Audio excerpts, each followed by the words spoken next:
If you're new here, my name is RuthAnn. My husband Lance was a service connected, disabled U.S. Navy veteran. He was sick for 25 of the 27 years we were together, and for the last 12 years of his life, I was his full time caregiver. This podcast is about caregiving in all its forms. Today's guest has a very unique caregiving story. What began as an occasional need for help soon turned into much more. My friend Shawn became an unintentional caregiver for his neighbor, Robert. This is the first of 4 episodes focusing on how Shawn became Robert's caregiver and also focusing on dementia and how that changed their relationship. Shawn, thanks for being here today. Can you share a little bit about yourself and how you met Robert? Well, I live in a very rural area, and I along with my wife, we were volunteer firefighters and EMTs, and I was also the assistant fire chief. We were on the fire department for 10 years, and we got to the point where we reached burnout. We were going to so many car accidents and things like that on the interstate and running to calls all the time. We decided to retire once we found good people to take our place. And that was our way to give back to humanity. We always try to make the world a better place than when we first approached it. And so we stopped doing that. And what was weird about that was kind of our mission. But there was other plans for us apparently, because less than a week after we retired from the fire department, the house next to us out here sold, and a man named Robert moved there. And Robert would have a huge impact on my life all the way till this day. And that was 9 years ago. You said that you live in a rural area. How far away is Robert's house from yours? So we live 20 miles from a tiny little town, which is another hour's drive from any larger towns. Our tiny town has almost no services, just a few gas stations and not much else. And so we live 20 miles out into the forest from that little town. And then originally Robert moved next door to us, but then he thought there was too much traffic here, which I found strange because we live in the middle of nowhere. So he bought a house 3 miles further into the forest. Well, how did you and Robert become friends then? And what was your relationship like in those early days? Well, when Robert moved next door, I met him. He seemed like a nice man. He was my parents' age, and he uh, retired. He was a prison guard for 27 years. And the reason he moved out here is because he said that for nearly 30 years, all he heard was men hollering at this correctional institution. And so when he retired, his goal was to just get away from noise and sound. So I met him and he was nice. And I offered, just like I did to the rest of my neighbors, offered to help him if he needed help on anything. I was younger and had some capability to help him. I had a backhoe and things like that. He took me up on some of that stuff. But the very first Christmas he was here, so we were sitting around the table at for Christmas dinner, my wife and kids and I thought of Robert. He was down there in his house alone, and I thought, maybe I should go see him. So later after the dinner, I went down to visit him, and he was all alone. And I started learning a little bit more about his situation. He was one of 9 children, and none of them are alive. And he had one son he hadn't heard from in a long time. He said he did hear from him occasionally on the phone, but only when he needed money. And so I spent the time getting to know him a little bit more on Christmas Day, the very first time he had moved here. And he told me about things and a divorce he had gone through with his son's mother. And he cried, and, and then that right there just kind of set things in motion to where I really started caring about him a little bit more because I knew he didn't have anybody. So you were starting to help him a little bit more before you even noticed that there was something wrong with him. Yes, he was a little bit peculiar in some ways, because he didn't fully fit in out here, but uh, I tried to help him as much as possible, and I didn't notice anything off at that time. Other than later, I would look back on some of that and realize it. Well, what were some of the early signs that Robert was struggling? Some early signs were he had some absent-mindedness, but I didn't pay that much attention to that because a lot of neighbors had that, and a lot of my family members, would have some absent-mindedness. But his examples of being absent-minded and forgetting things, or not thinking things through, were a little bit more on the extreme side than was typical. And so, there was that, and then when he was dealing with people at companies, when he moved here, for instance, he had a U-Haul truck and trailer he rented, and he came here and he called them about extending the rental one more day, and how much would that cost. He just needed for an extra few hours or something. And that was the first time I'd actually heard him almost scream to the person on the phone and call him an idiot and everything. And I thought, here's this nice man, and this is just completely out of character for him. So those kind of things would come into play later as well. But he was definitely absent-minded. He struggled a little bit with grasping concepts in the future. Like if we need to get something done in his yard, he he would put the cart before the horse a lot. He would say, we need to do this. I would tell him this is what we need to do, and then he would pile boards in my way because we need those boards later. But I would trip over them because So there's just little minor examples, but they were very annoying. But there was various things like that. Were there subtle clues you missed at first that later you recognized as being signs or symptoms of dementia? Yeah, it was I would say the anger issues, and then another one I really didn't even know at the time was word substitution. He was so bad at not remembering common words that it was really noticeable. When he couldn't remember the word wallet, so he would just look at me and he would, instead of use the word, he'd use a description of what he's trying to talk about. So he'd say, "Where's my money pouch?"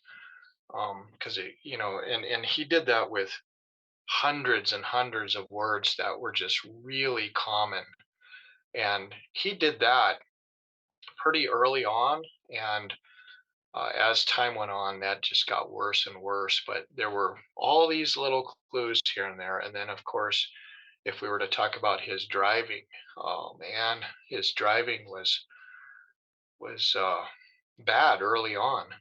Recognizing dementia early is very challenging, especially if you're not related to that person and if you don't have any experience with dementia at all. So I know that this is going to be very helpful to our listeners. You do have some great stories about those early days. Would you like to share a couple of them? Yeah, there was a point when Robert went from being our neighbor, which I would go over and help him and visit with him. He'd come over here and help me. And when I had projects going on here, he used to show up and grab a shovel and start helping me with my projects, and it was pretty balanced. But there ended up being a point when he got in so many car accidents. Um, that was the biggest warning sign ever, was the when he would drive, we realized it was starting to be a real threat to the public. In fact, we had people in our neighborhood that really wanted us to take his car keys away because he was really crazy on the road. He had been in some car accidents in the big town an hour away, but uh, I started noticing he wasn't able to multitask. And what I mean by that was he would put his cruise control on the same speed no matter where he was. So he was on the interstate and it was 75 miles an hour, and he put his cruise control on 55 miles an hour. And that was a danger. Everybody's coming up behind him and just about slamming into him. Then when he went to our little town, which has a speed limit of 30 miles an hour, he set his cruise control and went 55 miles an hour.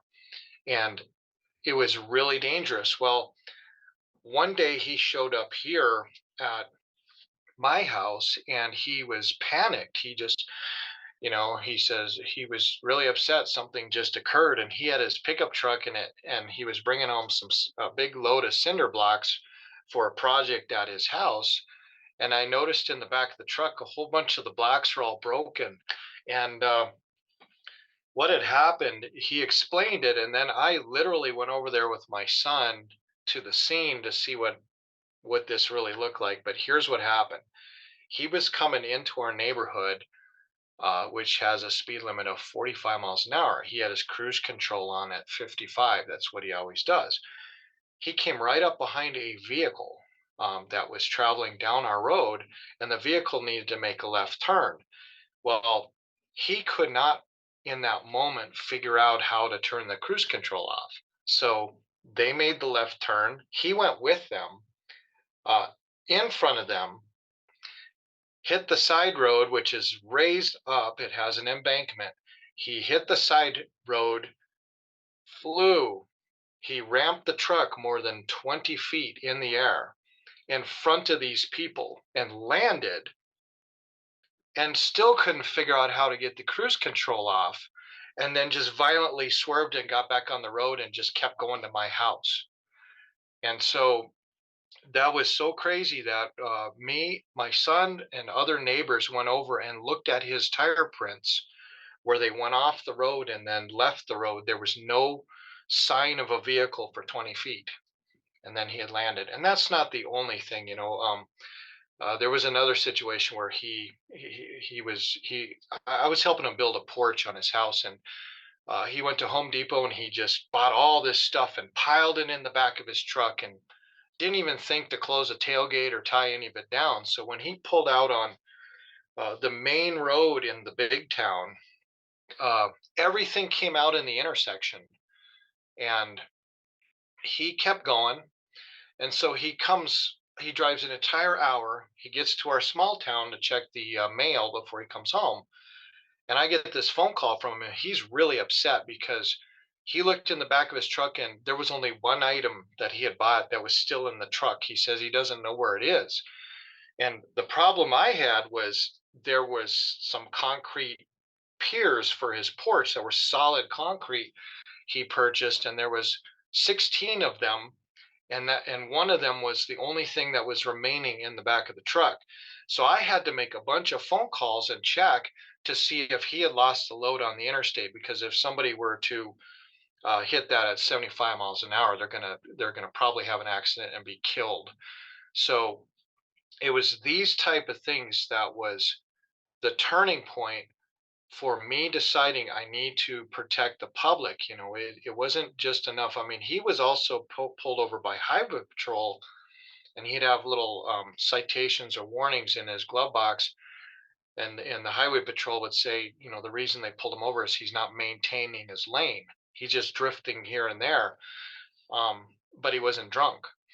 So they weren't really doing anything about it. So I felt like I really need to protect the public. And that's when my wife and I started offering to go get his groceries and go make those runs to the big town once a week like he was doing when we do it. So that's when it all started. Wow. Those are some crazy stories about how dementia affects a patient in the early days. And I think that those are really great examples of why we need to be vigilant with our loved ones as they get older, especially, and recognize those early signs. Because, like you said, driving can be so dangerous, not only to the person driving, but also anyone around them. How long after you met Robert did these events happen? It was approximately 3 years after I met Robert that we ended up having to try to keep him from driving. And then from then on, the dependency on me just increased drastically. But it was 3 years into it. I remember you talking about another incident where, and it was during a time where Robert was more confused and getting lost. Can you share that story? So recently, I ran into a neighbor out here I hadn't seen in a long time, and he was really glad Robert was uh, not at his home anymore and out of our neighborhood because back when Robert was living at his house and driving and getting his groceries and everything, um, he got a phone call from his wife. This man got a phone call from his wife, and she said, "There's a man on our porch." And she was really worried, and he was kind of trying to get in. And so this man went home and he recognized Robert. And Robert was really confused, like why that wasn't his house. And so this man uh, offered to help Robert get home, but they couldn't find Robert's pickup truck. And so he went over to his truck. Robert had a white pickup truck, and this man had a white pickup truck. And Robert got in the driver's seat of this man's truck, and uh, this guy he was wondering why Robert is in his truck, and so he had to argue with him for a while and get Robert to get in the passenger seat and keep telling him, "This is not your truck. We're going to go find your truck." Well, they found Robert's truck about a mile away, and he wanted to follow Robert back home and make sure he gets there, but Robert just said, "No, I don't need help," and he just got in his truck and took off. And so the reason that was really disturbing is because we live 8 miles down off the interstate, and Robert, in order to go to his house, needs to make a left turn. Well, Robert missed that left turn, and he went another 8 miles down our same road. So he went 16 miles down the road, made a left turn, and ended up at a similar house with a similar pickup truck. But he had literally parked his truck in the middle of nowhere. He didn't know exactly where he was, and he walked a mile through the woods and didn't fully know where he was at. Now, this reminds me of another incident that happened with me, and that was one time during that time period, I took him to a dentist appointment, and the dentist appointment, we had some issues there. Robert was had some weird things go on there, but it got kind of bad after that. We went to the grocery store to get Robert's groceries, and um, Robert had, even though he had been going to this grocery store for nearly 3 years and he knew exactly where everything was, it was like a wrestling match for me. I was pushing the cart, and Robert was on the side of the cart just yanking it towards stuff. So I knew we needed oranges, and he knew we needed oranges, and he's pulling the cart over toward the freezer section, and the oranges are way over there.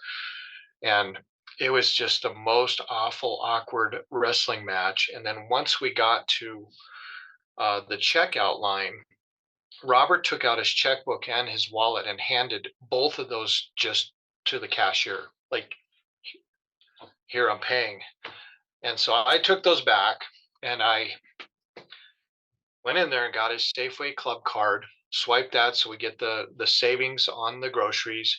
And then I took the credit card out of there that he uses, and I swiped that, and he came unglued. Robert came unglued in the grocery store. He started hollering, "You paid twice! You paid twice!" And everybody was looking at us, and it caused such a scene that the people at Safeway put a fraud alert on his credit card, and he couldn't use it anymore after that. We had to clear that up later. So we got in the truck. We did go stop by Arby's. He wanted to eat. We went through the drive-through, and he was really disoriented, real bad. I was going to pay for the food, and he kept handing me his wallet and then his driver's license and all these random things. And I said, no, no, no, I got it, I got it. And then we left, and then we got back out on the interstate. And so I'm driving down the interstate, and it's 75 miles an hour, and there are semis everywhere and all that. And we got about 3 miles out of the big town, and Robert just started hollering. He said, "We're going the wrong way." And we weren't. We were going home. I couldn't wait to get home, in fact. But Robert leaned over, and he tried to grab the steering wheel while I was driving down the interstate. And he tried to commandeer the truck and turn it around so we can go the right way, according to him.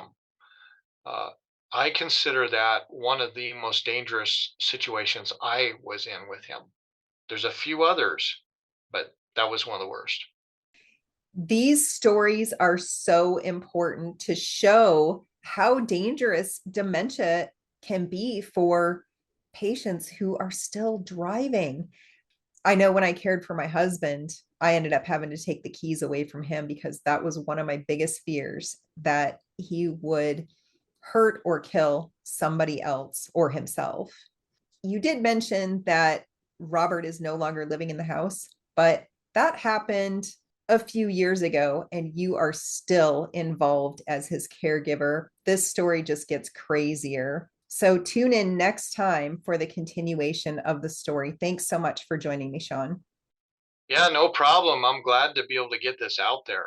I kept a log of this thing, a journal, and the story only gets crazier from here. So I don't think people are going to want to miss what's coming next.